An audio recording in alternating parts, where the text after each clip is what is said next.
Your review. So I'm gonna react to hip hop most evil family, the Prince family. Um, Jay Prince and his family. Scared of Jay Prince. I bet you Jay Prince could open up a jewelry store with all the chains he's gotten back. Jay Prince is the metal detector of Houston. You lose your chain, you go get Jay Prince. Jay Prince will find your chain amidst all the goons. Coming up as a child, I done dealt with so much. I done dealt with. So you get robbed for your chain and tell Jay Prince he gonna find a way to fucking get it back for you. Damn, bro. So much that. Welcome back to another episode of Swamp Stories. For this episode, we dive into a Houston family that causes complete destruction everywhere they go. Many people have been learning about this family because of the recent incident that took place. Yeah, rest in peace, Takeoff. However, those in Houston have known about them for a long time. And let me just say this, these are not people you want to mess with. But before we get into it, make sure to leave a like and subscribe if you're new. You can also follow the Instagram page as well. So let's get into it. In order to understand this video, we must cover some background information. For the vast majority of the city's history, redlining played a major role in what turned out to be. After World War II, the city of Houston gained a large African American population from their neighboring state of Louisiana. Many of the new residents figured that this would be an escape from the unfairness of the Deep South. Well, unfortunately, this wasn't the case because the new residents could only live in 3 areas. The 3rd Ward, Shady Acres, and most importantly, the 5th Ward. All of these areas lacked resources and opportunities, eventually leading to major problems. It's a HUD, bro. However, the 5th Ward gained a reputation as Houston's worst area starting in the 1960s. After the construction of the I-10 freeway, the neighborhood took a serious turn. The freeway bulldozed through the middle of the neighborhood, causing an eyesore and loud traffic. Well, of course, after this, the home prices fell and residents began moving out. The 5th Ward was soon full of abandoned houses on every block, and this led to more dysfunction.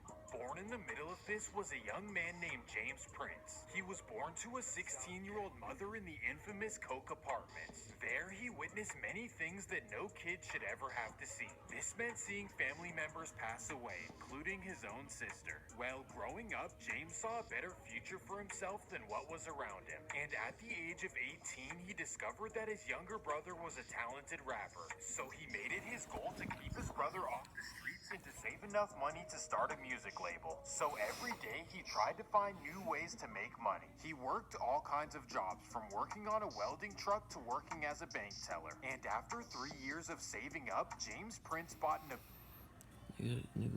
Nigga was a hustler.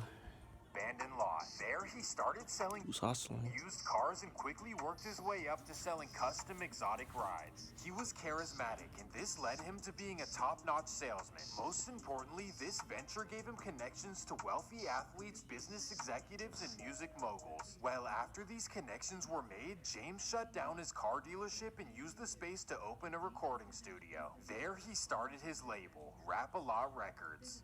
Now, the only thing he needed was rappers besides his younger brother. So James Prince began roaming around Houston looking for talent. 1986. While at a local club, he discovered a young rapper named Bushwick Bill. Then his barber connected him with another rapper named Willie D. That same month, he discovered the rapper Scarface while in the parking lot of a local club. Long story short, James Prince sold them on the idea of starting a rap group called the Ghetto Boys and signing to his label. They all agreed, and the Ghetto Boys instantly took off to major success, while James Prince reaped the financial benefits. By the age of 23, Jay Prince had already purchased a house for his mother in a 30-acre ranch. Rap-A-Lot Records built larger and larger by signing artists such as New Orleans Juvenile, Houston's Pimp C, Bun B, and Oakland's Yuckmouth. During this time, Jay Prince gained the reputation of being the ultimate mediator and protector. He had close relationships with top dogs in every city. It's even rumored that he and Larry Hoover were so tight that any Rap-A-Lot artist was instantly protected by the gangster disciples when they touched down in Chicago. Well, the first test of Jay Prince's respect level came in 1996. During this time, Pimp C and Master P were beefing over contractual issues. Essentially, Essentially, Pimp C thought that he wasn't compensated enough for his song Break 'Em Off. So rumors say that Master P had ordered the kidnapping of Pimp C after he publicly disrespected him. This infuriated Jay Prince, so he instantly called up Master P. Over the phone, Master P allegedly communicated that he was putting a green light on Pimp C for what he had said. Jay Prince warned him to back off of his artist, and that's exactly what happened. This is when the industry knew that Jay Prince had massive respect. All of this took place in the late 80s through the 1990s, and that takes us to the 2000s. After his music ventures, Jay Prince entered the world of boxing. In 2003, he officially became Floyd Mayweather's manager, and this would not go well. Rumors say that contraction He's known in the boxing world as well, bro. issues destroyed their relationship. Eventually, Floyd had enough of Jay Prince as his manager and decided to do something petty. He moved his next fights past the deadline of their final contract. This way, Jay Prince would not receive his 20% of the revenue. Well, of course, this was bold and courageous by Floyd because Jay Prince is not somebody you want to get upset. So when he heard the news, he instantly called up Floyd's boxing promoter, Bob Arum. Now, mind you, this guy is allegedly old New York mafia, so he's definitely no joke either. Essentially, Jay Prince said that he wanted his revenue one way or another. So instantly, Bob Arum wrote him a $600,000 check to get him to back off Floyd. This is the kind of fear that Jay Prince installed throughout the music and entertainment world. Well, while focusing on boxing and other financial ventures, Jay Prince's sons got involved in the music industry. So first, let me introduce you to his children. Jay Prince has 3 sons, Jay Prince Jr., Baby J, and Jazz Prince. It's safe to say that these princes are nothing like their father. They weren't raised anywhere near the 5th Ward. Instead, they were raised in a giant mansion all the way in the suburbs. This upbringing consisted of endless abundance, supercars, luxurious vacations, and you name it. Jay Prince even owns an island off the coast of Belize. So it's safe to say that the Prince kids' upbringing was far from anything close to the 5th Ward. This, of course, is a great thing, and it's what any man should want. Yeah, that's a great thing. That's a good thing, bro. Raise a kid in the hood, bro. For his kids. However, one thing has to be understood. These kind of rich kids will lack a certain type of grit and grind. They usually have no sense of what it's like to earn something. However, You spoiled, bro. Most of these like rich kids, you know, grew up in the suburbs. They mad spoiled, bro. You know, rich kids who know and accept you their got a silver spoon in their mouth. identity will be loved and respected for acting like themselves. For example, people love and respect Steph Curry, Klay Thompson, O'Shea Jackson Jr., and the list goes on. But the Princes, specifically Jay Prince Jr., are not this way at all. These guys want power, respect, and most importantly, to be feared. I would describe them as Chet Hanks, Tootie Raw, and King Harris all combined into one. But let's get back on track. 2008. This is the year where Jazz Prince discovered Drake on MySpace. He knew that Drake was from Canada, which at this time would end a career. Regardless, he saw the potential and connected him with his father. From there, the Princes flew Drake to Houston, and the rest is history. They connected him to Lil Wayne, Birdman, and Bun B, and we know the rest. Because of this, Jazz Prince is forever a legend in hip-hop history. He had a vision that no one else could see. But for Jay Prince Jr., this guy, we're not really sure what he's done other than being his father's son. Well, we do know that he started something called Mob Ties, also known as Malibu's Most Wanted. I'm just kidding. And here is what people say they do. Mob Ties is known to be active all around Houston, causing problems. And Jay Prince Jr.'s biggest objective is gaining respect. In fact, Adam22 asked him what his upbringing was like, and here's what he said. Let's talk a little bit about your upbringing, because I feel like at least part of why people are so fascinated by you is because they see the enormity of Rap-A-Lot and everything that your father accomplished and shit, and people probably are just so fascinated by the idea of growing up in that environment. So talk to me a little bit about that. We come from the school of hard knocks, man. Something that I value about my family and my upbringing is respect. Like, that's something that we demanded. It's something that we live and die by. So I can't compare my upbringing to others because I come from a different type of cloth. You know what I'm saying? Jay Prince Jr. and Mob Ties are known to demand rappers to check in with them whenever they come to Houston. Essentially, this is the oldest trick in the book. Create the problem so you can be the solution. And of course, this comes with a fee. Oh, they just like LA, bro. Like, you know how like how like how like LA like niggas telling like other people from other states to check in and shit. Now like Houston, people from Houston telling The rich kids who are handed everything are trying to extort the fuck. Um, like I was saying, people from Houston telling like rappers from other states to check in as well. Like, damn, bro. I don't get that shit, bro. Like, why I gotta check in, bro? Why I gotta check into other cities, bro? Like, damn, bro. Yeah, I mean, if y'all don't know that person, why check in with that person? If you don't know him, you just can't chill. Like, you can't have like, I don't know. Cause I come from a different type of cloth. You know what I'm saying? Jay Prince Jr. and Mob Ties are known to demand rappers to check in with them whenever they come to Houston. Essentially, this is the oldest trick in the book. Create the problem so you can be the solution. And of course, this comes with a fee. Yes, the rich kids who are handed everything are trying to extort those who made it from the bottom. And that takes That's mad retarded, bro. That's mad dumb. Like, niggas from the bars telling other niggas trying to like extort other rappers and telling other rappers to check in. That shit crazy. us to incident number 1, June 22nd, 2020. While away from his Houston home, Mob Ties members break inside Young Boy's garage. They record the invasion and steal some valuable possessions. Check it out. Hey, young boy shit.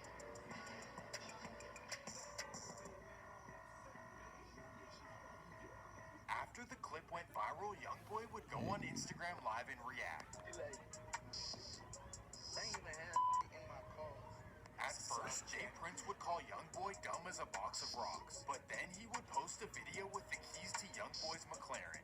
This was the younger generation's introduction to the Prince family, and instead of being seen as the legendary entrepreneur that he is, Jay Prince's name is slowly being seen as Lorenzo from Lottery Ticket. This whole ordeal of breaking into Young Boy's home seems low down and far below what a multi-millionaire family should do. Like, why take from a guy who rose from poverty and earned his success? Especially when daddy handed you your money, Yeah, but like unfortunately, this would only be peanuts compared to the later incidents. So let me set the context. Over and over, we've seen Jay Prince Jr. and facts, Mob bro. Ties inviting rappers to Houston to hang out. They partake in street-level shenanigans like shooting dice, hanging out in the 5th Ward, and who knows what else. And that takes us to September 4th, 2022.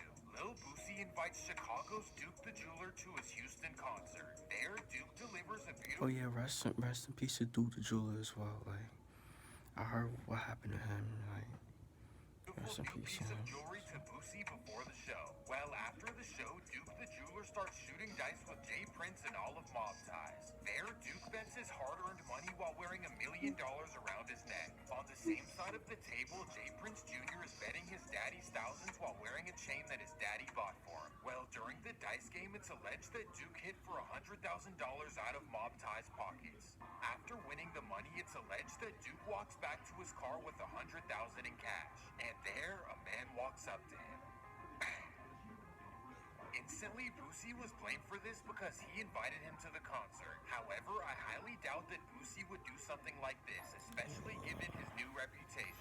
He's known to be generous by tipping thousands of dollars to waiters and paying people a lot of money for small favors. At this point, Boosie has become a stand-up guy in the industry who speaks his mind and just... Boosie gonna speak his mind. He don't give a fuck, bro. He don't give a fuck what others think about his opinion. He's gonna speak his mind regardless of whether y'all like it or not. wants the best for him and his family. And And still at this point, the world wasn't tuned into mob ties and what they had potentially going on. However, the Young Boy and Duke incidents definitely shed some light. And that takes us to Halloween 2022. Mob Ties invites Quavo and Takeoff to Houston to attend a birthday party for Jazz Prince. First, Jazz and Jay Prince take the Migos to their daddy's neighborhood, the infamous 5th Ward. There, they drive Quavo and Takeoff to the bowling alley for the private party. A woman at the party says that everyone attending had to be searched for weapons and hand them over. That would be except for Mob Ties members. Red flag number 1. Well, what would happen next is currently all under investigation by DJ Academics. People who were there claim that Quavo and Jay Prince Jr. got into an argument over basketball and money. Then you can clearly hear Quavo making the decision to leave the scene. But that's where things go left. In the video, you can see Jay Prince Jr. walking away like nothing had just happened. This did not sit well with me. It's almost as... No, let me stop. Well, the next morning, everyone woke up to the news in disbelief and the entire music world was... I was shocked, bro. Like, that was OD, bro. Like, I did not expect Takeoff to die, bro. Like, nobody was expecting Takeoff to pass away, bro. Like I said, R.I.P. to Takeoff, bro.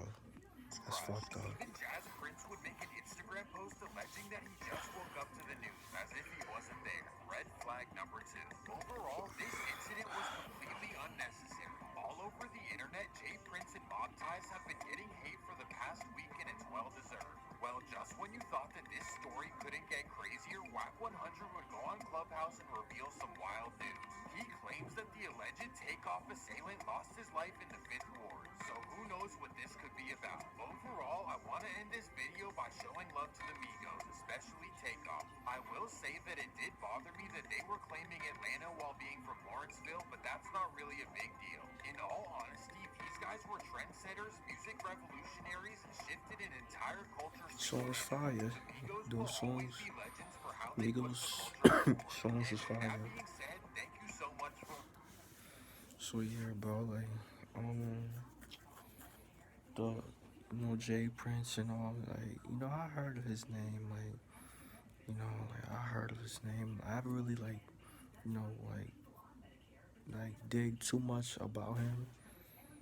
But yeah, bro. Like, yeah, it's crazy, bro. It's crazy. Like I said, R.I.P. to Offset, R.I.P. to Duke the Jeweler. And yeah, bro. Let me know what y'all think about Jay Prince and his family and all that. Yeah, make sure y'all like, comment, subscribe. Y'all know the vibes. If you're just checking out, you are.